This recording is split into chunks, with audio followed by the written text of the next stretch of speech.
नमस्कार मित्रों, आज मैं एक बार पुनः आपके सामने उपस्थित हूँ। आज का विषय है वर्णों की उत्पत्ति। हम सबके मन में यह बार बार विचार आता है, कई लोगों का प्रश्न भी होता है कि आखिर यह वर्ण कहाँ से आए, किस प्रकार इन वर्णों की उत्पत्ति हुई। मित्रों, आप सभी जानते हैं कि हमारी मातृभाषा हिंदी है और हिंदी के जो अल्फ़ाबेट्स हैं, वर्ण हैं, वह संस्कृत से ही लिए गए हैं। तो हिंदी यदि हमारी मातृभाषा है तो हिंदी संस्कृत की बेटी है और इस प्रकार हमारा संस्कृत के साथ संबंध नामी का है। संस्कृत हमारी नामी भाषा है। मित्रों, 13 स्वर वर्ण हैं जो आप लोग जानते हैं। अ, आ, छोटी, बड़ी, छोटा ऊ, बड़ा ऊ, री, बड़ी री, री, ऐ, ओ, औ।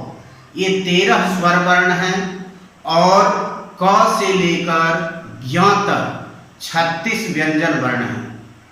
इन वर्णों की उत्पत्ति कहाँ से होती है? हम देखते हैं कि ये सभी व्यंजन वर्ण वेदों में भी प्रयोग होते हैं और वेद को अपौरुषेय कहा गया है। यस्य निष्पसितं वेदा यो वेदेभ्योऽखिलं जगत् निर्ममेतमहं वन्दे विद्यातीर्थ महेश्वरम। वेदों का प्रादुर्भाव शंकर के, शिव के, महेश्वर के श्वास से प्रादुर्भूत है, ऐसा माना जाता है। श्वास पर हमारा कोई बस नहीं होता। श्वास अपने आप आता है और जाता है, उसको हम अपने अधिकार में नहीं कर सकते, इसलिए वेदों को अपौरुषेय कहा गया है।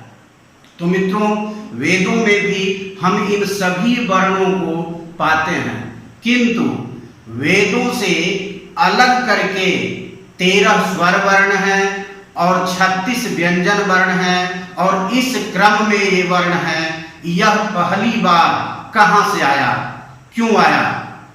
तो मित्रों, आप सभी जानते हैं, कुछ लोगों का ऐसा मंतव्य है कि जो शिव ने 14 सूत्र दिया, नृत्यावसाने नटराज राजो ननाद ढक्काम नवपंचवारम उद्धर्तु कामः सनकादि सिद्धः नेतर विमर्शे शिवसूत्र जालम। इस श्लोक के द्वारा जब शंकर ने अपना डमरू बजाया सिद्धों को अपना मनोरथ सिद्ध करने के लिए, तो उनके डमरू से 14 ध्वनि निकली।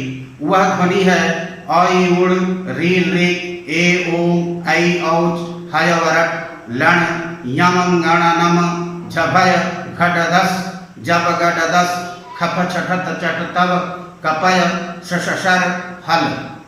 तो मित्रों, वहां लिखा हुआ है इति माहेश्वराणि सूत्राणि। यह महेश्वर के सूत्र हैं, वर्ण नहीं हैं।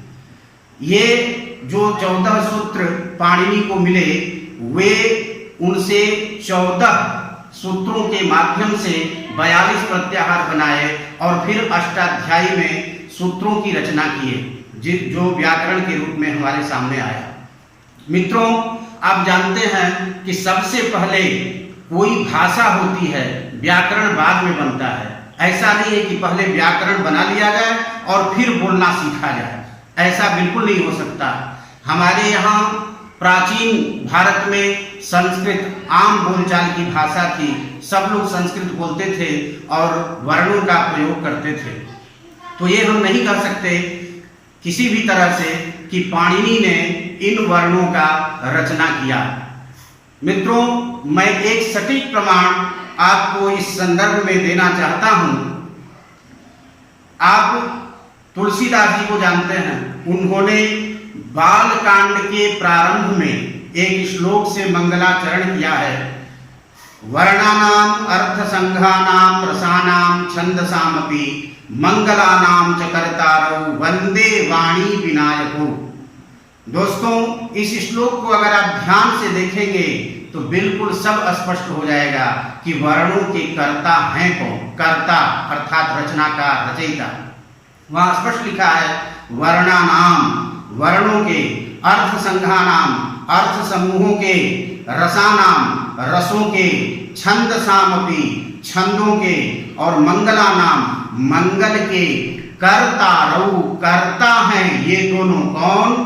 वाणी विनायकौ, वाणी अर्थात सरस्वती और विनायक अर्थात गणेश जी। दोस्तों, यह गणेश जी भी अनादि देवता हैं। जब ब्रह्मा ने सृष्टि किया तो रचना तो कर दिया, लेकिन उन वस्तुओं का नामकरण कैसे हो, क्योंकि नाम रूपात्मकम जगत है। एक स्वरूप है किसी वस्तु का और उसका एक नामकरण है। तो सबसे पहले नामकरण किस आधार पर हुआ? तो उस नामकरण की परिपाटी वाणी अर्थात सरस्वती और गणेश अर्थात विनायक, इन दोनों की मिलीजुली सहयोगिता से, सहभागिता से यह कार्य सिद्ध हुआ। इसलिए दोस्तों, स्वर वर्णों की और व्यंजन वर्णों की जो इस रूप में परिपाटी दिखाई पड़ रही है, इस श्लोक से यह स्पष्ट हो जाता है कि स्वर वर्ण और व्यंजन वर्ण के कर्ता स्वयं मां सरस्वती और विनायक अर्थात गणेश जी हैं और कोई नहीं। दोस्तों, जहां तक बात है महेश्वर सूत्र की, तो महेश्वर सूत्र सचमुच में बहुत ही कमाल की चीज है। आप जब भी भगवान भोले का आराधना करना चाहते हैं तो पूजा के बाद यदि उसका प्रयोग करते हैं तो भोलेनाथ प्रसन्न होते हैं। यदि किसी बच्चे को नजर गुजर लग गया हो, किसी भी प्रकार की बाधा हो, अगर यह आप 14 सूत्रों से उसको झाड़ा लगा देते हैं, 14 सूत्रों को बोलकर हाथ फेर देते हैं, तो यह बहुत ही इफेक्टिव है। मैंने इसको करके देखा है और यह किसी भी प्रकार से किसी मंत्र से कम नहीं है। वैसे भी आप जानते हैं कि कोई भी मंत्र में मंत्रत्व शक्ति वर्णों के द्वारा ही आती है। वस्तुतः वह जानने वाला होना चाहिए कि किन वर्णों के बाद किस वर्ण को रखने से वह मंत्रत्व बन जाएगा, मंत्र की शक्ति आ जाएगी। तो दोस्तों, इसीलिए कहा है कि अमंत्रम अक्षरम नास्ति, ऐसा कोई भी अक्षर, कोई भी वर्ण नहीं है जो मंत्र न बन सके।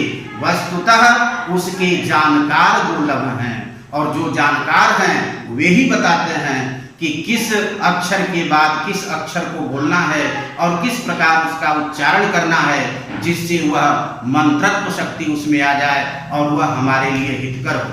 दोस्तों, इसी के साथ मैं अपनी वाणी को विराम देता हूँ। अगले वीडियो में मैं पुनः आपके सामने उपस्थित होऊंगा। अगर आपको इससे कोई जानकारी मिली हो तो आप दोस्तों में भी बांटें और अपने बच्चों को भी बताएं। इसके साथ ही धन्यवाद।